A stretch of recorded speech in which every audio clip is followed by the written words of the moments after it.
বহুত দিনৰ পিছত আজি এটা ইউটিউবৰ ৰেচিপি ভিডিঅ' লৈ আহিছোঁ। আজি বনাব লৈছোঁ বৰলীয়া মাছৰ চৰচৰি। বৰলীয়া মাছৰ চৰচৰি খাই কোনে কোনে ভাল পায় প্লিজ কমেণ্ট কৰিবচোন দেই। এয়া মাছখিনি ভালদৰে বাছি ধুই ল'লোঁ আৰু এয়া নিমখ হালধি সানি লৈছোঁ।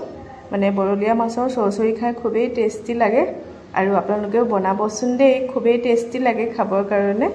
এয়া চাওকচোন পূৰা নিমখ হালধি সানি ল'লোঁ ভালদৰে। এতিয়া মাছটো মানে হাফ ফ্ৰাই কৰিম, যিহেতু জোলত দিম, জোলত দিলে মানে বেছি ফ্ৰাই হ'লে জোলটো টেষ্ট নহয়, সেইকাৰণে এয়া চাওকচোন এটা এটাকৈ ধুনীয়াকৈ মাছটো ফ্ৰাই হৈ আছে।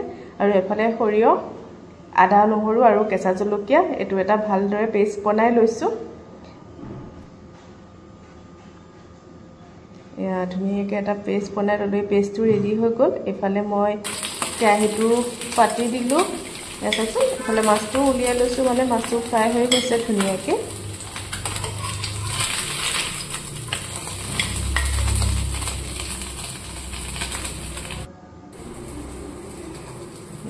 কেৰাহীটো পাতাৰ পিছতে ইয়াত তেল দিলোঁ, এটা পিঁয়াজ কাটি লৈছোঁ সেইটোও দিছোঁ। পিঁয়াজটো মানে অকণমান গল্ডেন হোৱালৈকে ভাজি ল'ম আৰু খুব টেষ্টি হয় খাবলৈ, আপোনালোকে খাবচোন। আৰু এটা বিলাহী কাটি লৈছোঁ সেইটোও দিছোঁ, মানে বিলাহীটো ভাজ খোৱালৈকে অলপ টাইম ধুনীয়াকৈ ভাজি আছোঁ কমপ্লিট। সোৱাদ অনুসৰি নিমখ আৰু হালধি দিছোঁ, আৰু অকণমান ৰঙা জলকীয়া গুড়া দিছোঁ। মানে বহুত দিন হ'ল ইউটিউবত ভিডিঅ' দিয়া নাই বোলো, ভাবিলোঁ এটা আজি ভিডিঅ' দি দিওঁ। মানে কেইদিনমান যদি ভিডিঅ' নিদিওঁ পূৰা এলাহ একদম পূৰা লাগি যায়, আকৌ কণ্টিনিউ কৰিম বুলি ভাবিছোঁ। আৰু এয়া চাওকচোন মই পেষ্টটো এতিয়া দি দিলোঁ, মিক্সি বাতিটো অকণমান আৰু খালি এই গোটেই পেষ্টটো দি দিছোঁ। আকৌ এতিয়া কম জুইত ধুনীয়াকৈ লৰাই আছোঁ, অলপ টাইম লৰাই থাকিব লাগিব।